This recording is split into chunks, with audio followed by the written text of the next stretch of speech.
여러분 5대 그룹 중에 지금 롯데그룹이 계속 위기 속으로 빠져들고 있다. 지금 이렇게 보입니다. 이러다가 롯데그룹이 최악의 상황으로 가는 것 아니냐. 뭐 이런 말까지 나오고 있는 실정이에요. 그나마 롯데그룹은 부동산을 좀 많이 가지고 있습니다. 유통업을 중심으로 하기 때문에 그게 조금이나마 위안이 된다. 뭐 이런 말은 나오지만 전체적으로 쪼그라드는 모양새가 나오니까 야, 이게 과연 세계 5위로서의 롯데그룹의 위상을 앞으로 계속 지켜낼 것인가? 그렇지 않으면 이게 최악으로 갈 것인가? 여기에 기로에 서 있습니다. 롯데는요, 이대로 계속 가면 진짜 심각한 상황을 맞을 수도 있다는 거예요. 당장 최근에 5대 그룹 내에서 롯데가 차지하는 비중, 이것을 보면요, 사실 뚝 떨어졌어요. 뚝 떨어졌습니다. 영업이익 비중은요 2018년에 4.98까지 떨어졌을 정도예요. 2019년에 8.23으로 올라왔다고 하지만 여기에는요 다른 그룹이 그만큼 못했기 때문에 올라왔다, 이런 분석도 나오고 있는 겁니다. 제일 중요한 것은요 매출 비중이에요. 매출 비중이 5대 그룹 안에서 지금 지속적으로 떨어지고 있습니다. 2016년부터 시작을 해서 지속적으로 7.69까지 떨어졌어요. 9.68에서. 이게 한겨레 신문이 이거를 분석을 했거든요. 공정거래위원회가 집계한 국내 5대 대기업의 재무 현황을 분석을 해서 만들어낸 지표입니다. 이것을 보면 롯데가 점점 위기 수순으로 간다. 5개 업체라고 하면 20% 이렇게 가져가면 좋겠지만 사실 삼성이 독보적으로 1등이죠. 매출액은요. 그 다음이 이제 뭐 현대차 뭐 이런 순으로 가는데 지금 롯데는 최악의 그런 상황으로 가는 것 아니냐, 이렇게 생각을 하고 있어요. 여러분 2019년에는요 삼성의 부진이라든가 SK 부진, 이게 여기에 대한 반사적인 이익이, 영업이익이 올라갔다, 이렇게 봐야 되지. 삼성이나 SK가 작년에 부진하지 않았으면, 2019년에 부진하지 않았으면 롯데는 더 떨어졌습니다. 더 떨어졌어요. 그러니까 롯데는요 지금 뭐라고 이야기해야 되나, 강력한 구조조정을 단행을 하고 있습니다. 뭐 여러분도 아시는 것처럼 지금 점포가 일단 전국에 있는 점포가 718개입니다. 백화점, 마트, 슈퍼, 롭스에서 말입니다. 그런데 이거 적어도 2, 3년 안에 200개 점포를 폐점하겠다, 이렇게 얘기해요. 2, 3년 안에. 지금 여기는 5년간이라고 되어 있지만 지금 속도는 굉장히 빨라지고 있고요. 올해만 100개가 넘는 점포를 지금 폐점했습니다. 벌써 100개가 넘는 점포를. 쉽게 말하면 구조조정을 지금 단행하고 있다는 거잖아요. 그죠? 구조조정을. 여기에다가 롯데그룹 전체적으로는요 임원을 100명을 잘랐다 이야기할 정도로 지금 엄청난 인력 감축까지 나서고 있는 거예요. 인력 감축까지. 그도 그럴 것이 이게 규모가 줄어들잖아요. 오프라인의 규모가 줄어드니까 그에 대한 사람도 줄여간다. 그러면 대기업 중에 지금 롯데는 계속해서 사업도 축소하고 인력도 줄이고 이렇게 계속 갈 거라는 이야기입니다. 갈 거라는 이야기. 게다가 지금 쇼핑만 이런 게 아니잖아요. 쇼핑만. 롯데는요 이게 사업 구은 이러면 딱 두 가지입니다. 두 가지. 큰 축이 하나는 유통, 하나는 화학, 이런 축이에요. 그런데 유통은 지금 쉽게 말하면 박살나고 있는 거죠. 박살나고 있는 거죠. 왜? 이게 온라인이 급성장하면서도 박살나고 있는 거지만 코로나19가 창궐하면서 언택트 이코노미가 현실화되는 것도 지금 박살나고 있는 그런 추세예요.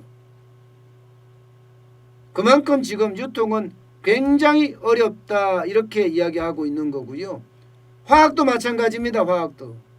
화학도 석유 가격이 엄청나게 석유 원유 가격이 떨어졌잖아요. 그러는 바람에 롯데케미칼 같은 경우는 흑자는 내지만 어렵습니다. 굉장히 어렵습니다. 올해 상반기의 순이익이 603억 정도 냈어요. 그렇다고 하더라도 작년 대비하면 87.5%나 지금 줄어들었습니다. 87.5%가. 그야말로 난리가 아니죠. 이렇게 되면 결국은 유통도 망가져. 또 화학도 망가져. 이게 결국은 롯데그룹 전체가 올해 적자가 된다는 신호입니다. 지난 8월에 인포빅스라는 대기업 전문 데이터 서비스를 하는 회사가 있습니다. 이 인포빅스의 통계에 의하면요. 반기 보고서 결과예요. 롯데는 2012억 원의 순손실을 냈습니다. 2012억 원에. 2012억 원의 순손실이면 적은 게 아니죠. 적은 게 아니죠. 롯데 쇼핑에서만 5천억에 이르는 순손실이 났을 정도니까요. 이게 순손실이 롯데 그룹에서 나왔다는 것은요. 이거는요, 여러분 어떻게 생각하면 충격이에요. 이미 그전에도 롯데는 적자였거든요. 보세요. 2018년 적자. 롯데 쇼핑이에요. 2019년에도 적자. 8,536억 원의 적자였습니다. 그런데 올 8월까지만 하더라도 이게 2천억 원 넘게 적자. 롯데그룹 전체입니다. 롯데 쇼핑이 아닙니다. 그렇다면 8월 이후로도 이게 극복할 수 있을 거냐? 할 수는 있겠죠. 어느 정도까지는. 왜? 점포 줄였죠. 사람 내보냈죠. 그러면 구조적인 효과가 나타나니까 당장 롯데쇼핑이 좀 좋아지기는 해요. 좀 좋아지기는. 그렇지만 앞으로 계속 좋아진다. 이런 보장이 없습니다. 이런 보장이. 그러면 롯데가 왜 이런 상황에 봉착했을까? 이걸 봐야 되죠. 간단합니다. 교과서적인 이야기이긴 한데요. 산업 환경의 변화에 대응을 못했어요. 그러면서 이 집안 싸움에 급급했어요. 신동주 회장하고 신동빈 회장하고의 싸움, 형제 간의 다툼이 4년간 지속됐거든요. 2015년부터. 그러다 보니까 그룹 내에는 위기의식이 굉장히 약화되어 있었고 혁신 역량이 소진되어 있었고 투자 기회를 놓쳤습니다. 그래서 사업 재편이 안 됐어요. 쿠팡이 마구마구 뜨고 마켓컬리가 마구마구 뜰 때 롯데는 뭐 했어요? 아무것도 못했어요. 이제 와서 롯데온이라는 걸 만들었습니다. 거기에 투자를 3조 원이 넘게 투자해요. 과연 3조 원 넘게 롯데온에 투자한다고 쿠팡을 따라갈 수 있을까요? 마켓컬리를 따라갈 수 있을까요? 결국 시기를 놓쳤기 때문에 이 시기에 과연 이들이 롯데가 계속 성장할 수 있을 것인가? 사실 SK 같은 경우는요. 국내 회사다 통신 회사에 국한된다 이렇게 말을 듣다가 결국은요 M&A를 통해서 성장을 하고 말았습니다. SK 하이닉스 인수했잖아요. SK 바이오팜이라고 해서 신사업 진출해서 성공했잖아요. 삼성도 마찬가지입니다. 삼성 바이오로직스 만들어서 바이오 쪽으로 진출해서 성공했죠. LG도 마찬가지예요. 계속 투자 도전하다가 배터리 전기차 배터리에서 뭔가 하나 찾아냈습니다. 롯데는 아무것도 못 찾아냈어요. 그러니 지금 과연 롯데가 앞으로도 탄탄하게 그 길을 이어갈 것인가에 대해서는 또 여기도 물음표예요. 또 여기도 물음표예요. 지금 롯데의 방법은요. 뭔가 변화잖아요. 그죠? 변화가 굉장히 중요한 시점입니다. 롯데는. 지금까지 롯데는요. 롯데 고유의 문화를 가지고 있었어요. 롯데 고유의 문화는 월급은 적지만 정년을 보장해 준다는 그런 어떤 일본식의 문화 이런 게 팽배해 있었거든. 이거 깨졌습니다. 올해. 또한 롯데에서 들어간 사람이 롯데에서 사장을 해야 된다는 순혈주의도 깨졌습니다. 이거. 예. 그만큼 롯데는 지금 변화를 시도하고 있어요. 그러나 이 변화가 과연 롯데를 바꿀 것이냐 이거는 더 두고 봐야 될 일이에요. 만약에 저 같으면요. 저는 인수를 시작할 것 같아요. 지금 롯데온을 가지고는 성장하기에 한계가 있습니다. 롯데온은 이미 알려져 있지 않고 이미 고리타분한 회사로 인식된단 말입니다. 이렇게 고리타분한 회사로 인식되면 소비자들이 그 시각에서 벗어나게 돼요. 예.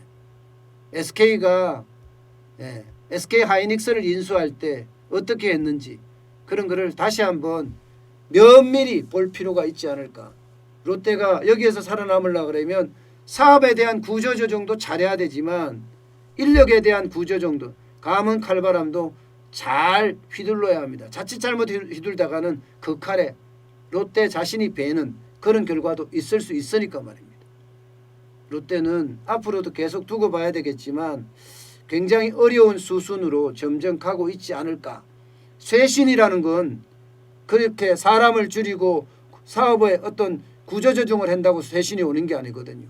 문화가 전체 변하는 게 기업 문화가 변하는 게 참 쉽지 않습니다. 그 기업 문화가 변할 때까지 기다려야 된다고 생각을 하면 굉장히 어려운 그런 모양새가 되지 않을까. 예, 저는 그렇게 보고 있습니다.